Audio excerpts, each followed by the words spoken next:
안녕하십니까. 인천복지방송 실버기자 신중균의 생활마당입니다.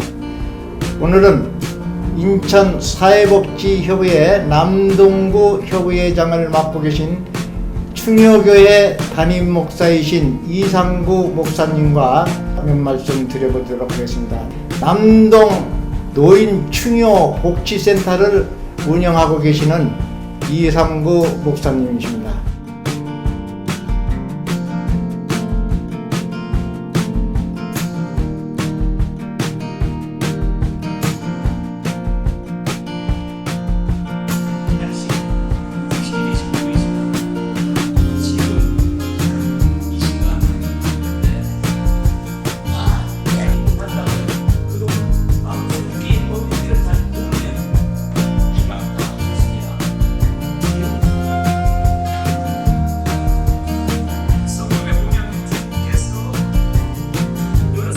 네, 반갑습니다. 반갑습니다. 네. 감사합니다. 예, 안녕하세요. 예.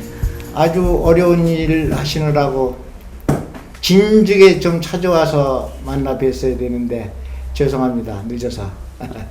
저는 뭐 하나님의 은혜로 날마다 행복하게 살고 있습니다. 예, 이게 노인 인구가 지금 17%대로 육박하고 있습니다. 예. 그런데 개신교 목사로서 상당히 노인들을 위한 충효 노인복지센터를 세워서 무료급식소만 지금 몇 년째 하시는 거예요? 10년이 넘었습니다. 아, 예. 그러니까 고령화 사회를 대비하신 것 같습니다. 예. 네. 예. 앞으로 이 노인 인구를 생각할 때 개신교 목사로서 참 어려운 결단을 내리셔서 충효 노인복지센터를 운영하시느라고 고생이 많으십니다. 하여튼 오늘 하여튼 저는 사회적으로도 옛날부터 알고 하기 때문에 자연스러운 얘기로 몇 말씀만 물어보겠습니다. 예. 충효 노인복지센터의 연역과 현재 여기서 노인 무료급식을 혜택을 받는 분이 몇 분이나 되시며 이거를 앞으로 운영하는데 옆에서 이 사회복지 차원에서 단체나 기관장들의 협조를 부탁한다든가 여러 가지 말씀을 우리 목사님께서 종합적으로 말씀을 해주셔도 되겠습니다. 네. 1996년도에 처음으로 인천노인복지선교회라는 것을 만들어서 시작을 했습니다. 그때는 제가 목사는 아니었고 강도사의 입장으로서 금강산 숯불갈비라고 하는 식당에서 매주 토요일마다 노인들을 모시고 식사 대접을 하면서 예배를 드렸습니다. 그렇게 해오다가 하나님께서 목사가 되었으면 좋겠다라고 하는 언지를 계속 메시지를 보냈지만 저는 목사가 아닌 장로로서 참 사회 봉사하고 노인을 섬기는 일을 하겠다라고 고집을 부리고 목사 안수를 안 받았다가 1999년도에 크게 하나님에게 질책을 받고 손도 발도 움직일 수 없을 정도로 어려움을 당하게 되었을 때 이럴 수도 없고 저럴 수도 없고 내 말을 들을래 아니면 이대로 살다 죽을래 하는 하나님의 그 음성에 순종하고 목사가 되었습니다. 그 위에 2001년부터 노인대학을 운영하면서 노인 예방, 인지능력 개발, 치매 예방 교육을 갖고 지금까지 운영을 해왔고 또 이제 2000년도부터 계속 노인급식소를 운영을 해오면서 그럼 15년? 네, 15년이 됐네요. 예. 그래서 이제 일주일에 한 번씩 하는 것은 96년부터 했고 또 이제 이게 충효 노인대학의 강의는 일주일에 한 번이고 예. 무료급식은 매일 하고. 예, 매일. 그래서 이제 강의를 한 번만 하는 게 아니라 이제 화요일하고 목요일은 노인대학 프로그램이 있고요. 예. 그리고 이제 수요일하고 금요일은 이제 성경을 중심한 인성교육 프로그램을 갖고 하고. 그러니까 노인대학 프로그램이 일주일에 4번. 노인대학 프로그램은 4번이고. 그러니까 화요일, 목요일, 수요일, 금요일 이렇게 있는 거죠. 그리고 이제 급식은 이제 5일간 계속 이렇게 하고 있습니다. 아. 이제 급식소로 운영하는 데 있어서 참여하시는 노인분들 한 70명에서 80명이 참. 매일매일 이렇게 오셔서 식사를 하고 계시고요. 우리 남동 인천 주부클럽 연합이라고 김영분 회장을 비롯한 회원들이 매일같이 3명 내지는 4명씩 와서 봉사를 해주고 있습니다. 우리 성도들하고 같이. 급식소에서 봉사하시는 분들이. 그래서 우리 이제 성도들이 조를 짜고 또 이제 예부에서 사회단체가 좀 와서 또 이게 협조해서 급식소를 운영하는 데는 뭐 별로 어려움 없이 잘 운영을 하고 그래도 있습니다. 제가 사실은 어저께도 와서 급식 혜택을 받아봤고 노인으로서 밥을 얻어 먹으러 왔었습니다. 그랬는데 아주 대단하신 사업을 하시는 거예요. 노인들을 위해서 이런 정도의 진짜 진정 마음을 담아가지고서 봉사를 하신다는 것이 한 15년 됐다는 얘기가 참 엄청나게 들리네요. 역시 남동구 노인들이 지금 제가 알기로 한 6만 5천? 예. 6만 5천 명 되지요? 6만 5천 명의 노인들을 위해서 충여 노인백지센터 우리 민족의 사실은 그렇잖아요. 민족의 저변에 깔린 것이 인의예지신의 기본 사상은 충여입니다. 예. 충여를 딱 현대 개신교 목사가 개신교를 믿는 사람이 딱 인정을 해가지고 그대로 좋은 것만 받아들여서 이렇게 활동을 하신다는 게 대단하십니다.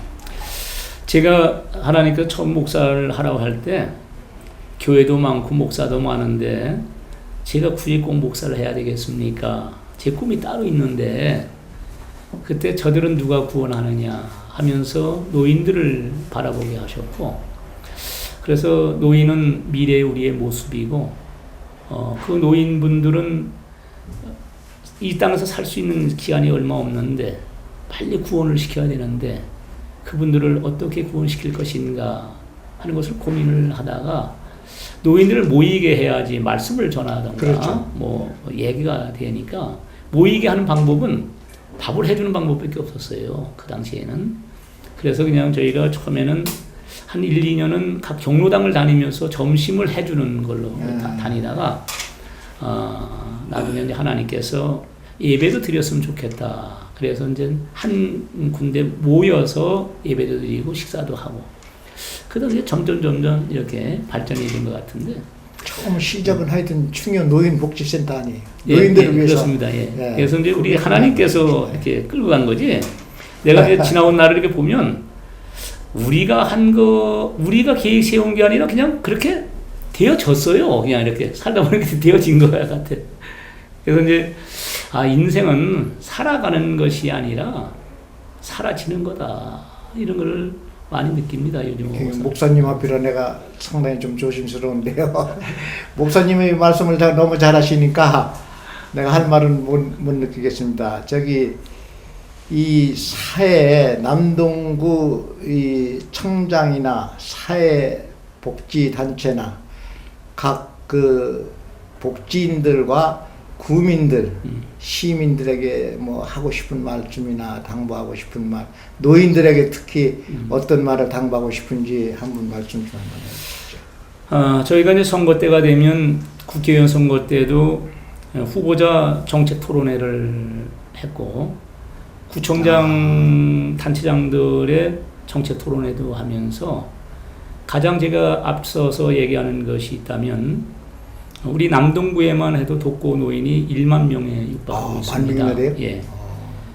그리고 노인들이 가장 선호하는 복지 어떤 것이 노인들이 원하고 있는 것인가 하는 것을 물어보면 거의 60% 이상이 일자리입니다. 그렇죠. 일할 수 있는 기회가 없습니다. 일할 수 있는 의욕도 있고 능력도 있는데 일할 수가 없습니다. 하는 것 때문에 노인 일자리 창출을 위한 우리 남동구 대토론회도 우리가 2년에 한 번씩 이렇게 나눴고 또 일자리 활성화를 위해서 이제 계속 제안을 하고 그럽니다. 그래서 지금 이제 전 구청장님이나 현 구청장님도 노인 일자리에 대해서는 상당히 관심을 갖습니다. 지금 현재 우리 남동구 장석준 구청장님의 이야기가 뭐 여러 갈래로 나오고 있지만 그래도 일자리 창출에 대해서는 아주 관심을 갖고 있습니다.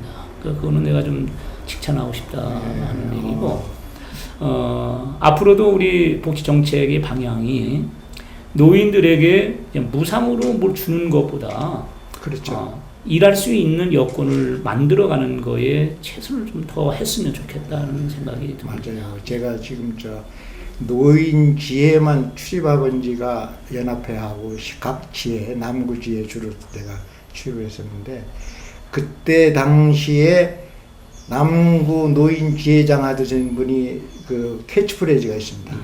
부양받는 노인에서 책임지는 노인으로. 예. 아주 마음에 들어가지고 그 양반 지금도 가끔 연락을 하시고 하는데 85대이신 노인이에요. 대단한 정신이 중요한 겁니다. 그러니까 노인 일자리를 위해서도 그렇게 활동을 하시고, 노인들의 하여튼 문제에 대해서는 전문가시네. 우리 종교계에서는 전문가시네. 그렇지 않습니다. 제가 노인 지도 강사 전국 강사증도 가지고 있고, 아주 노인들 경로당에 가서 노인 여가문화 활동도 많이 해보고, 노인 해피콜 기자단도 해보고 여러 가지를 해봤어요. 그런데 나이 먹어서는 역시 봉사밖에 없구나 싶어서 저희들도 지금 봉사를 하고 있습니다. 네. 하여튼 그 지금까지 이끌어오시면서도 제일 그 기억에 남으시는 봉사단체나 기관장들이 계실 겁니다. 그런 분들이 있으면, 얘기가 있으면 한 말씀 해주시죠. 저희 그 충효사회복지센터 내지는 충효노인복지센터라 그러는데, 하나님께 충성하고 부모님께 효도하는 교회, 하나님께는 영광, 노인에게는 기쁨을, 이것이 우리 교회의 주제고 또 우리 단체의 주제입니다. 노인에게 기쁨을 주는 일을 하자. 노인들이 가장 기뻐하는 일이 무엇일까? 그것을 찾는 것이 노인복지다라고 생각하고, 또 저희 교회에 저희 정책이 있다면, 네 부모를 공경하라, 그리하면 네가 잘되고 장수하리라 하신 그 하나님의 말씀이 성경에서 제1계명이라고 합니다. 첫 계명. 계명 중에 첫 계명이 네 부모를 공경하라 하는 것인데, 네 부모를 공경한다고 하면서 마음으로만 공경하지 말고 마음과 물질을 함께 해라. 믿는 자들이 하나님께는 11조를 하면서 부모님께 11조 하지 않는 자가 있다면 그는 그렇죠. 거짓된 성도다. 그러니 매월 월급을 타면 하나님께 11조 하는 것보다 더 많이 살아서 계시는 부모님께 11조를 드려라. 그것이 우리 교회의 캐치플레이랄까요? 하나의 그 이제 표라고 할까, 이렇게 하고요. 노인은 우리들의 미래의 모습이니까, 나도 저렇게 늙어갈 건데 저렇게 늙어갔을 때에 나는 무엇을 할 것인가를 고민하면서 역사와 문화를 전수하는 전수자로서의 역할을 하려면 지금부터 준비하자. 죽을 준비하자. 그리고 노인 준비를 하자. 그래서 더 공부하자는 겁니다. 후손들에게 우리가 살아왔던 것에 대해서 잘 전수해 주자. 이것이 노인들이 책임이라고 생각하고요. 노인이라고 해서 그냥 누리려고만 하지 말고, 또 나이 먹었다고 하는 것을 자랑하려고 하지 말고, 나이는 누구나 먹는 거니까, 노력 안 해도 먹는 거니까, 우리는 노인으로서 지금 가지고 있는 형편과 조건을 가지고 이 나라에 또 이 사회에 봉사할 수 있는 일이 무엇일까를 찾아가면서, 하다못해 휴지라도 주고 대청소에도 같이 참여하고, 뭔가 사회 질서 유지하는데도 우리가 동참하자. 그래서 저희 이제 노인대학에서는 1년에 2번씩 전반기 후반기로 거리 칠서 캠페인 해가지고 청소도 하고요. 또 이제 교통 신호 체계를 좀 유지하자 해서 출퇴근할 때 학생들이 학교 등교하고 하교할 때 그때 이제 신호에서 좀 이렇게 같이 돕기도 하고, 또 우리 노인들이 할 수 있는 것을 갖고 한번 해보자 해서 그런 일들을 좀 찾아오려고 막 애를 쓰고 있습니다. 예, 지금 우리나라의 복지 예산이 전 국민 예산의 국가 예산의 30%를 차지하고 있는 걸로 알고 있습니다. 그러니까 앞으로 노인 문제에 대해서 좀 더 조금 더 노력 좀 더 해주시고 지금도 좋은 일 많이 하시는데 남동구 사회복지협의회장으로서 교회를 이끌어가는 목사님으로서 종교인으로서 좋은 일 많이 해주시기 바랍니다. 감사합니다. 예, 오늘 아주 너무 반갑습니다. 네. 예, 오늘은 남동구 사회복지협의회장을 맡고 계신 충효교회 충효노인복지대학의 이상구 목사님을 찾아뵈었습니다. 노인복지를 위해서 수고하시는 남동구 노인복지협의회의 남동구 복지협의회의 발전을 기원하면서 오늘 여기서 간단하게 마치겠습니다. 감사합니다.